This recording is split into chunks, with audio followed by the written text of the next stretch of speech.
ઉત્તરાયણનો તહેવાર હોય, રજા લઈ આર્મી જવાન અમરાઈવાડીમાં રહેતા મિત્રને મળવા માટે આવ્યો હતો।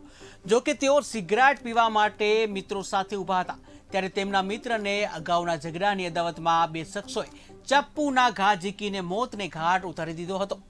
મિત્રના મોત અંગે આર્મી જવાને અમરાઈવાડી પોલીસ સ્ટેશનમાં ફરિયાદ નોંધાવતા પોલીસે હત્યાનો ગુનો દાખલ કરી બે આરોપીઓની ધરપકડ કરી હતી। હાલ આ સમગ્ર ઘટનાના રૂવાડા ઉભા કરી દે એવા સીસીટીવી સામે આવ્યા છે।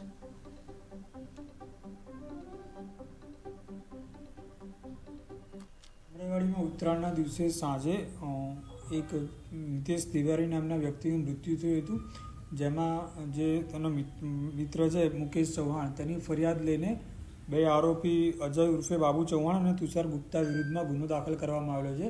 શરૂઆતમાં જ્યારે સાંજના આ લોકો મિત્રો ત્યાં આગળ ભેગા થયેલા હતા, એ દરમિયાન જે મુકેશ તિવારી ફરિયાદી તેમજ અજય ઉર્ફે બાબુ ચૌહાણ, તે ત્રણેય વચ્ચે સામાન્ય બાબતે બોલાચાલી થયેલી હતી અને એ દરમિયાન ત્યાં વચ્ચે તુષાર ગુપ્તા આવતા તેની સાથે નિતેશ તિવારીએ માથાકૂટ કરતા તુષાર ગુપ્તાએ તેને સાથળના ભાગે ચપ્પુના ઘા મારતા તેને ત્યાંથી સારવાર માટે એલજી હોસ્પિટલ લઈ જવામાં આવ્યો હતો અને ત્યાં તેની 2 દિવસની સારવાર બાદ એ બીજા દિવસે મૃત્યુ પામેલો હતો, જેમાં બંને આરોપીઓની ધરપકડ કરીને આગળની કાર્યવાહી ચાલુ છે।